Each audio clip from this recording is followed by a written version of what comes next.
इस कविता का जो विषय है, वो जो शब्द है, असल में उस पर कविताएं नहीं लिखी जा सकती। दुनिया की किसी भी कलम में इतनी ताकत नहीं है कि वो मां पे कविताएं लिख सके। मैं तो बहुत छोटा कलमकार हूं, मैं मां पे क्या कविताएं लिखूंगा।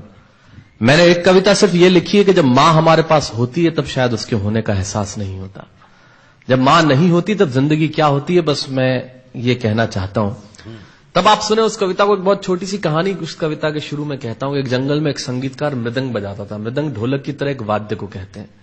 और जब मृदंग बजाता तो एक बकरी का बच्चा वहां रोज आके खड़ा हो जाता। एक दिन सर ये कैमरे जो भी है बंद कर दें प्लीज, फॉर गॉड सेक। बकरी का बच्चा वहां खड़ा हो जाता आके, तो मृदंग जो बजाता था संगीतकार, उसने उस मेमने से एक दिन पूछ लिया कि यार तुझे क्या मेरा सुर, मेरी ताल, मेरी लय बहुत अच्छी लगती है जो तू रोज यहां चला आता है। वो बोला मैं नहीं जानता कि आप क्या बजाते हैं, न मुझे सुर की समझ, न ताल की समझ, न लय की समझ। मैं तो बस इतना जानता हूं कि इस ढोलक पे, इस मृदंग पे जो चमड़ा मढ़ा है वो मेरे मां के बदन से आया है। क्या बात है, बहुत अच्छे, वाह। जब उस पे थाप पड़ती है मैं आके खड़ा हो जाता हूं। बहुत अच्छे, वाह। मेरी कविता मां के न रहने पे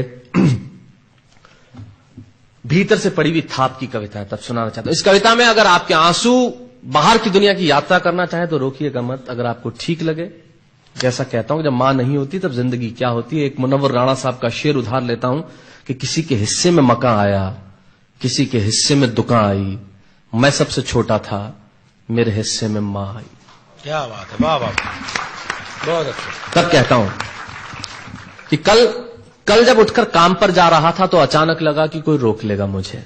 कल जब उठकर काम पर जा रहा था तो अचानक लगा कि कोई रोक लेगा मुझे और कहेगा खड़ा खड़ा दूध मत पी, हजम नहीं होगा। मुझे लगा कोई कहेगा खड़ा खड़ा दूध मत पी, हजम नहीं होगा, 2 घड़ी सांस ले ले, अरे इतनी ठंड और कोट भूल गया, इसे भी अपने पास ले ले।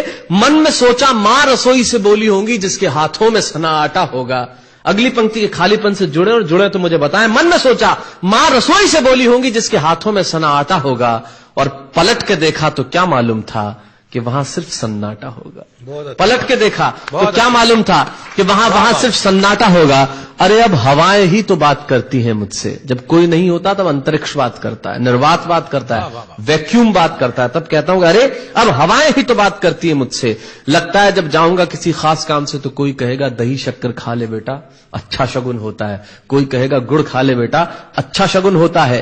पर मन इसी बात के लिए तो रोता है कि सब कुछ है मां, सब कुछ, जिस आजादी के लिए तुझसे मैं सारी उम्र लड़ता रहा। आपने अपने बचपन में देखा होगा, माए हमें टोकती है, यहां मत जा, वहां मत जा, ये मत कर, वो मत कर। तब हम आजाद होना चाहते हैं, और आजादी की कीमत कितनी बड़ी देनी पड़ती है। अगर कम शब्दों में मैंने ठीक बात कह दी हो तो इसका एहसास मुझे जरूर कराइएगा कि सब कुछ है मां, सब कुछ, जिस आजादी के लिए तुझसे मैं सारी उम्र लड़ता रहा वो सारी आजादी मेरे पास है। फिर भी न जाने क्यों दिल की हर धड़कन उदास है। कहता था ना तुझसे मैं वही करूंगा जो मेरे जी में आएगा, और आज मैं वही सब कुछ करता हूं जो मेरे जी में आता है। बात यह नहीं है कि मैं जो चाहूं कर लूं, मुझे कोई रोकने वाला नहीं है। बात है तो इतनी सी कि सुबह देर से उठूं ना तो कोई टोकने वाला नहीं है। बहुत अच्छे, वाह वाह, बहुत अच्छे, वाह वाह वाह वाह। बात है तो इतनी सी कि सुबह देर से उठूं ना तो कोई टोकने वाला नहीं है।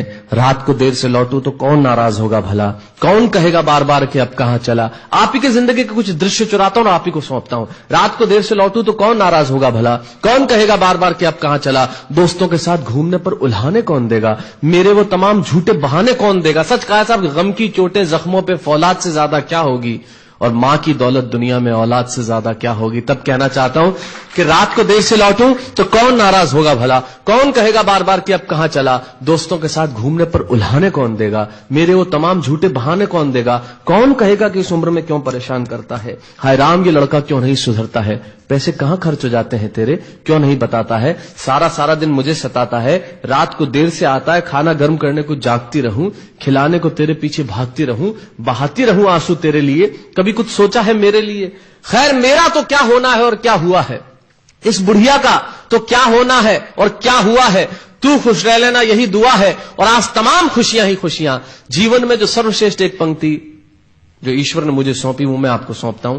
कहीं कोई कविता नहीं है, एक बहुत सामान्य सी बात जो बहुत सामान्य ढंग से मैं कह रहा हूं, लेकिन गेट सेट गो जो मैंने किताब लिखी, शायद हिंदुस्तान की पिछले 3 सालों में सबसे ज्यादा बिकने वाली किताब वो रही। 14 भाषाओं में उसका अनुवाद हुआ। वाह में मैं रोज टीवी पे बोलता हूं, मेरे लाखों लफ्ज कुर्बान करता हूं सिर्फ उस एक पंक्ति पे जो ईश्वर ने मुझे सौंपी, और कहीं कोई कविता नहीं है। आप ही का भाव आपकी उठा को सौंपता हूं और देता हूं, और जिस विश्वास के साथ मैंने लिखा उस विश्वास के साथ आपको देता हूं कि मेरा तो क्या होना है और क्या हुआ है, इस बुढ़िया का तो क्या होना है और क्या हुआ है, तू खुश रह लेना, यही दुआ है। और आज तमाम खुशियां ही खुशियां, गम ये नहीं है कि कोई ये सब खुशियां बांटने वाला होता, पर कोई तो होता जो गलतियों पे डांटने वाला होता। बहुत अच्छे, वाह वाह वाह वाह, बहुत अच्छे, वाह। गम ये नहीं है कि कोई ये सब खुशियां बांटने वाला होता, पर कोई तो होता जो गलतियों पे डांटने वाला होता। और अंतिम पंक्तियां देता हूं कि तू होती ना तो हाथ फेरती, कभी सर पर या हल्के से बाम लगाती, आवाजें दे देकर सुबह उठाती, दिवाली पे टीका लगाकर रुपए देती और कहती बड़ों के पांव छूना, आशीर्वाद मिलेगा, कपड़े मत फाड़ना, अगला कपड़ा अगली दिवाली को सिलेगा। बहन को सताता तो तू चांटे मारती, बीमार पड़ता तो रो रो के नजरें उतारती, परीक्षा से आते ही खाना खिलाती, पिता की डांट का डर दिखाती, फिर पिता की डांट से तू ही बचाती, इसे नौकरी मिल जाए, ये तरक्की करे, दुआओं में हाथ उठाती, और तरक्की के लिए वतन छोड़ देगा, ये सुन के दरवाजे के पीछे चुपके चुपके आंसू बहाती।